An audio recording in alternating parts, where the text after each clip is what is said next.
कधीच नाही चुकणार तुमचे फेवरेट टीव्ही शोज झी5 सोबत, तेही एकदम फ्री।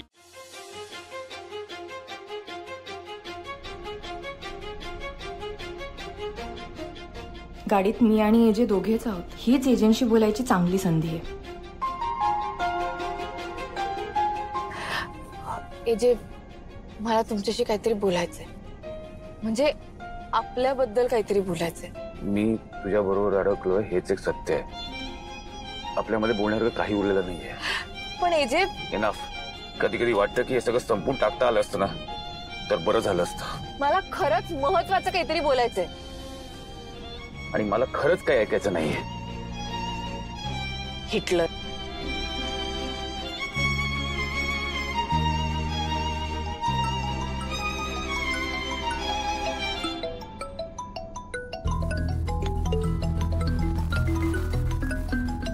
आता हा माणूस का फोन करतोय?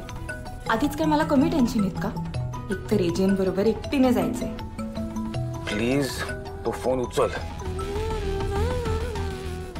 हॅलो। काय लीला, एका खुन्याबरोबर प्रवास करतेय? म्हणजे एवढ्या घनदाट जंगलात कुठे गाडी बंद पडली, कोणी तुमच्यावर अटॅक केला तर सावध राहा।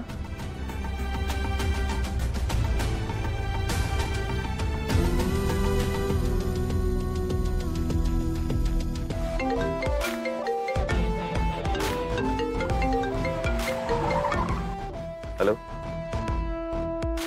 मी आउट ऑफ स्टेशन आहे, पण मला हा टॉपिक आजच क्लोज करायचा आहे आणि तो टॉपिक मीच क्लोज करणार आहे। You got it?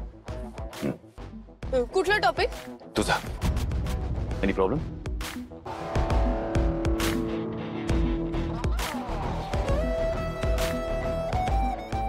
टॉपिक म्हणजे मी आणि क्लोज करणार म्हणजे मला मारून टाकणार नाहीयेत ना हे?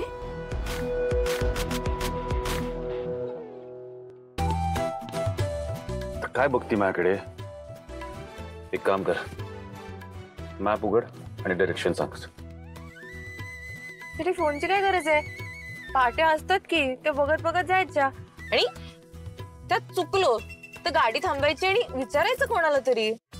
तुला जेवढं सांगितलं तेवढं कर ना। त्याचीच तर भीती वाटते। काय?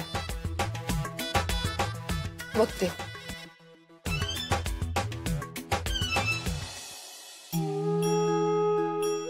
देवा, अभिराम माझ्या शब्दाबाहेर नाहीये। आज माझ्या शब्दाखातरच तो लीलाला घेऊन कुलदेवतेच्या दर्शनाला जायला निघालाय। लग्न झाल्यापासून सतत त्यांच्या दोघांमध्ये वाद सुरूच आहेत। अभिराम जितका हट्टी, लीला तितकीच समंजस। त्या दोघांनी सुखाचा संसार करावा, एकमेकांना समजून घ्यावं असं मला वाटायचं, पण यापैकी काहीच घडलं नाही देवा। यापुढे तरी त्यांच्या आयुष्यामध्ये सगळं चांगलं घडू दे देवा।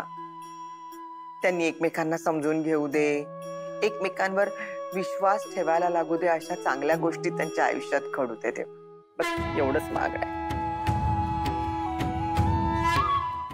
झी5 ॲप डाउनलोड करा आणि पहा सर्व एपिसोड्स एकदम फ्री।